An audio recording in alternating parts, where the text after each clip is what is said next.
Well, the one thing, obviously, living in Charlotte and having my own organizations, coaching and recruiting, um, it was recruiting on a different level. The persistence that comes with coaching college and recruiting.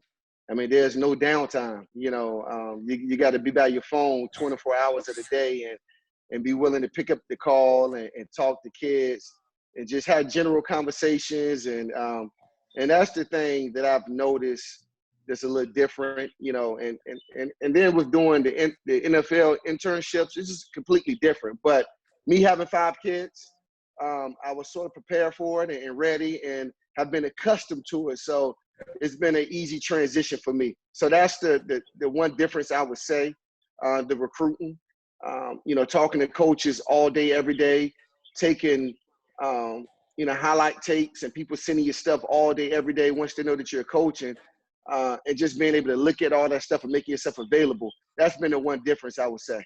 And so for me, it's been all good. There's no really bad for me because, as you guys know, I'm very social. I like to interact with people. I like to have a good time. And so it all falls in the lines of what I like to do.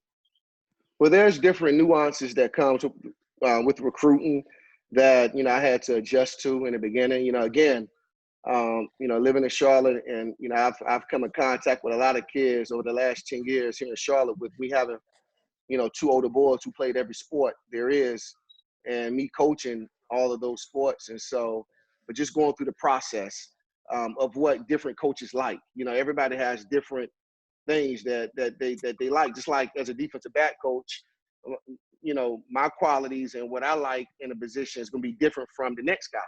And so, just understanding that, not letting my emotions get too caught up, because I'm gonna have personal relationship with a lot of guys here in Charlotte based on me knowing those guys the last 10 years and me understanding that I have to let that go and understand the big picture of things. And so that was probably the biggest adjustment for me.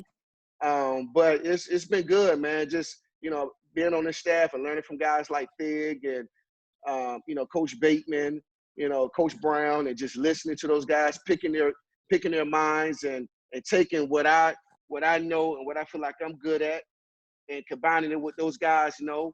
Um, I just been open-minded and it's been great for me, man. I'm always looking to learn. I'm not one of those guys that feel like I know it all. You know, um, I try to take as much as I can from each coach and try to use it in my style and me forming who I'm going to be as a coach and as a recruiter.